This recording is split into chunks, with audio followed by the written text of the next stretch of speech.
Hello, my dear students. So, we are meeting after a very long time. Welcome back to my channel. I'm sure you are all preparing for your board examinations, which is just round the corner.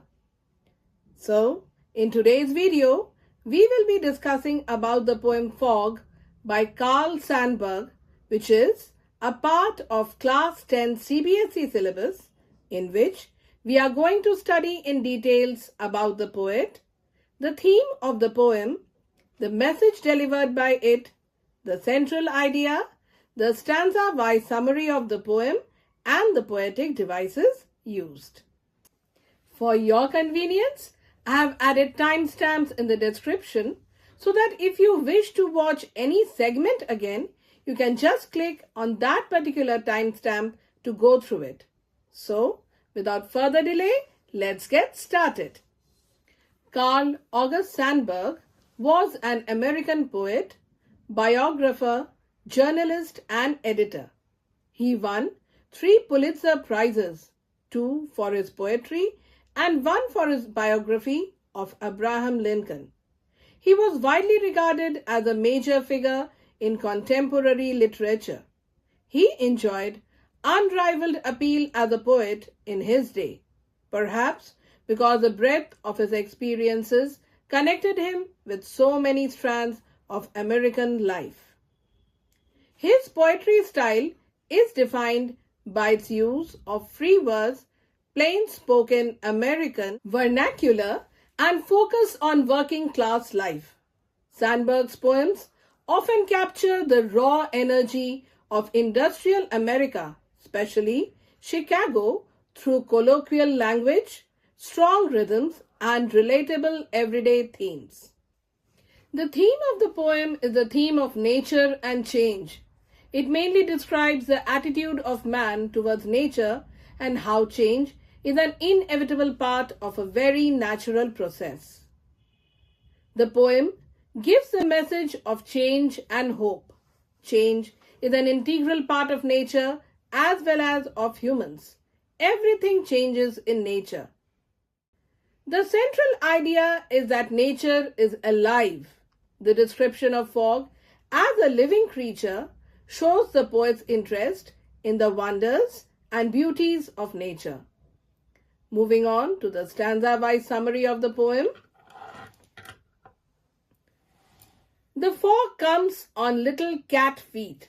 It sits looking over harbour and city on silent haunches and then moves on. This short poem is an expression of the view of fog. For the poet, fog is not just a natural phenomenon, it is rather a creature. Fog has been compared with a cat, as the way fog comes is very similar to the ways of a cat.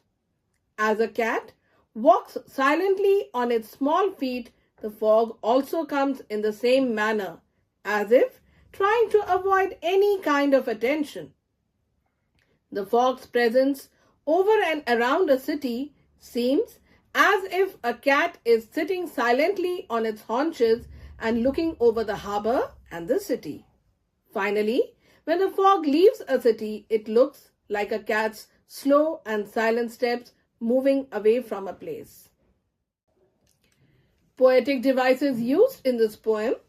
The first one is metaphor, which is a poetic device which compares two things or qualities which are not the same. Example of metaphor in this poem is, the fog comes on little cat feet. The second poetic device is personification, where animals, plants, or even inanimate objects are given the qualities of a human being. Example, it sits looking over harbour. The last poetic device used is transferred epithet, which means an adjective usually used to describe one thing is transferred to another. Example, silent haunches. A cat does not sit on its haunches but on its back legs. With this, we come to the end of today's video. You will be glad to know, children, that along with my offline English coaching classes, I'm also helping out with social studies and biology after repeated requests from many students and parents. Anyone now who wishes to get detailed notes and prepare for their exams is welcome to register and enroll for my classes, the details of which are given in the description. Thanks for watching. Do not forget to like, share and subscribe to my channel to get a regular view of my videos.